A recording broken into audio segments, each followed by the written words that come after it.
Doctor Mohammad Yunus আসলে 5 বছর ক্ষমতায় থাকা উচিত, আপনি কি মনে করেন?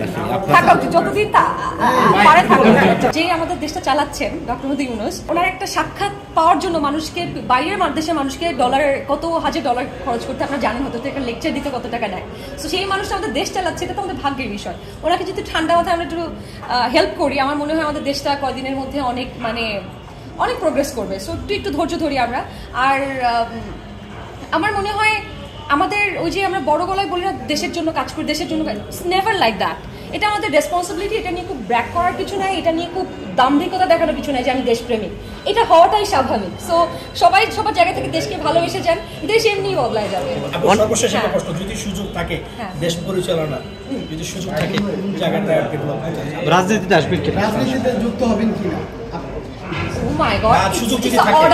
আমার জন্য আমার মনে হয় যে একটা অভিনেত্রী আমাদের দেশে যেটা দেখা হয়, অভিনেত্রী আচ্ছা মুখে রং লাগায় ক্যামেরার সামনে নাচে, দেশ কি চালাবে? আমরা রাজনীতি নিয়ে কি বুঝি? সো ওইখান থেকে তো একটা বড় একটা ডিসঅ্যাডভান্টেজ পেয়ে যাবো। বাট স্টিল যদি সুযোগ আসে তাহলে কেন, আমার মনে হয় শুধু পলিটিক্স দিয়ে না, আপনি চাইলে যে কোনো জায়গা থেকে দেশের জন্য কাজ করতে পারেন। পলিটিক্সে এসেই দেশের জন্য কাজ করতে হবে, ইটস নট নেসেসারি। যদি আপনাকে সুযোগ দেওয়া হয় যে সরকারে আসার জন্য, যে কোনো একটা মন্ত্রণালয়ের দায়িত্ব দেন, কোন মন্ত্রণালয়ের দায়িত্বটা নেবেন, কি পরিবর্তন? আমার মনে হয় একটা সরকার পক্ষে চলে গেলে আমি একটু হলেও বায়াসড হয়ে যেতে পারি। আমি বায়াসড হতেই চাই না।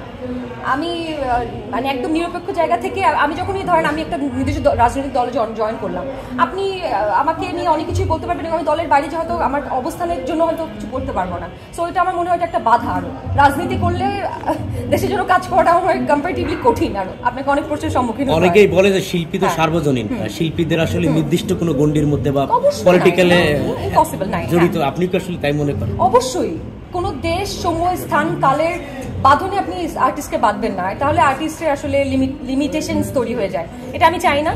আর হ্যাঁ, আমি আমার শিল্পী সত্তাকে যেমন ভালোবাসি, ডেফিনেটলি আমি আমার দেশকে তার থেকে অনেক বেশি ভালোবাসি। যদি সেটা হয় অবশ্যই আমি দেশের প্রশ্নে there will be no compromise. আমার যদি শিল্পী সত্তা হয় সেখানে কোয়েশ্চেনের সম্মুখীন হয়, নেভার, আমি সেটা নিয়ে চিন্তা করবো। এটা আমাকে অনেকে বলেছিল। Thanks for this question. আসলে এটা একটা শেষ প্রশ্ন, অনেকেই বলতেছে আসলে যে ডক্টর মোহাম্মদ ইউনূস আসলে 5 বছর ক্ষমতায় থাকা উচিত, আপনি কি মনে করেন? আসলে থাকা উচিত, যতদিন পারে থাকা উচিত। আমি তো জানতামই না যে সরকার পতন হবে। আশেপাশে তো অনেকেই, আমি তো চিন্তা করছিলাম দেশেই থাকতে পারবো না, সুবিধা তো এইসব চিন্তা করছি। আপনার আশেপাশে তো আসলে অনেকে নিছে, সেই জায়গা থেকে বলতেছে না আমার সুবিধা, বাড়ি গাড়ির মালিক হয়ে গেছে, যেভাবে বাংলাদেশটা দেখতে চাইছিলেন আপনি, না কেমন বাংলাদেশ দেখতে চেয়েছেন, যেভাবে বাংলাদেশটা দেখতে চাইছিলেন 5 আগস্টের যে ভয়েসটা রেজ করছিলেন আপনি, এখন প্রেক্ষাপট দেখে মনে হচ্ছে রেজ করার পরে এখন কি আসলে সেই রকম বাংলাদেশটা আপনি দেখতে পাচ্ছেন? ধরেন আপনার একটা পুরনো বাড়ি আছে, সেই পুরোনোটা বাড়ি ভেঙে আপনি সুন্দর একটা বাড়ি করতে যাচ্ছেন। তো যখন বাড়িটা ভাঙবেন তখন তো আপনার আশেপাশে একটু ময়লা হবেই। আপনি কি নতুন বাড়িটা করতে সেই সময়টুকু আপনি দেবেন না? সো এটা স্বাভাবিক। এটা এখন যদি আমি বলবো উই আর ভেরি লাকি, আমরা এখন